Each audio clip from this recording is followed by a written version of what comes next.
Hello. In the past days and hours, I've done a lot of exploration about Google Earth.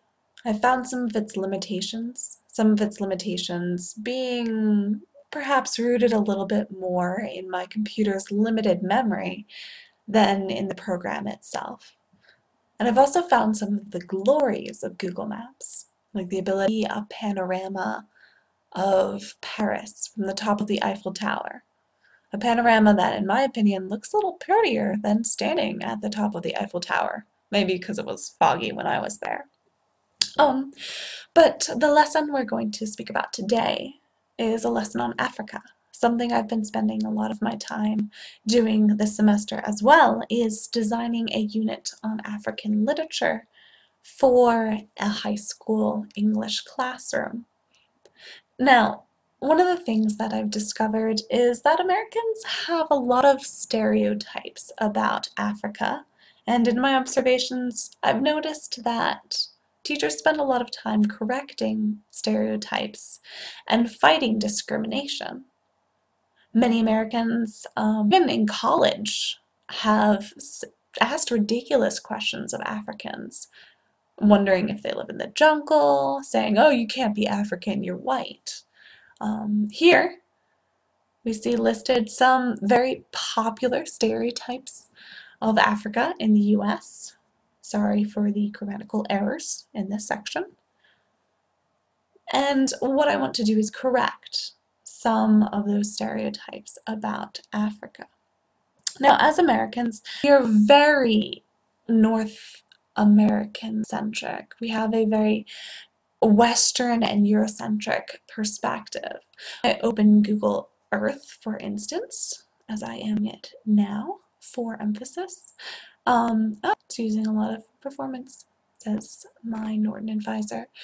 When I open Google Earth, pull up not Africa, but North America first, because that's where I live. And this is the center of my universe. Most maps that actually show Greenland to be a larger country than the continent of Africa. When I was a child, I was sure that Greenland was larger than Africa. And, the game of Risk also is deceptive because Africa is only worth 3 armies if you own the entire continent, whereas North America is worth 5. But if we take a look over here at the true size of Africa, we'll see that Africa is larger than the United States and China and India and much of Europe combined. There are a lot of stereotypes about Africa that not, and I'm hoping that Google Maps can help to fight them. Now, in my unit on Africa, I hope to look at several different books, starting with Heart of Darkness and the stereotypes found therein, moving on to Things Fall Apart, and probably looking at some Rwandan literature. Rwanda as a country is extremely baffling to a lot of Americans because it is beautiful.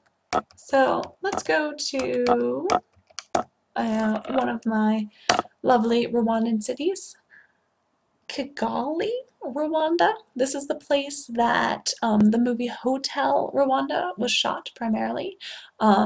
This is the site where a lot of conflict emerged between the Hutus and the Tutsis in regards to discrimination and just genocide. And if we look at this Google map, I mean, this is a city in the midst of Africa. What? This shows for our students just obviously that there are cities in Africa. And if you look at the terrain surrounding the city, it is very hilly. Rwanda is renowned for its beautiful, beautiful hills. So we're just gonna stick our man any old where, and we'll see how we can take a look at the hills. So what I'm gonna have my students do is whatever book they may choose, they're going to actually visit the African country of that book, and take the landscape, just find out what this place actually, there are hills, there's green in this country, there are cities. What do greenery look like? Now, one of the limitations I've found in Google Maps that is depressing to me is that Google Maps is also Western centric, really. If you look at Paris, again, you will get these beautiful, beautiful 3D buildings and you'll get lovely, lovely images. But if you go over here to Rwanda, and we stick our street view person down, you're not going to get the same kind of street view. So we're just going to stick them right there. Take a look at our street view. No 3D buildings. We're going to pop up the 3D buildings, see if that helps.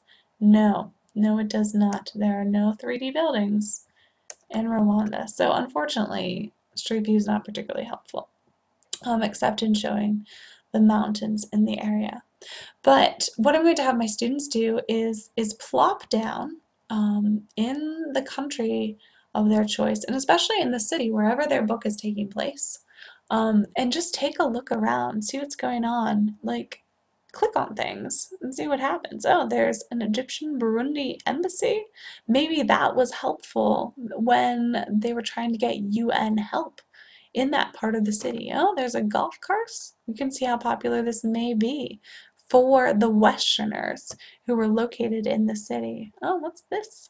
So I just really want my students to take a look around and explain what kind of expectations about Africa were changed by actually looking at Africa itself. And in that way, I'm hoping that we don't have to be like, oh, look, you were wrong about all these things about this great and wonderful continent with diverse cultures and cities and many forms of landscape.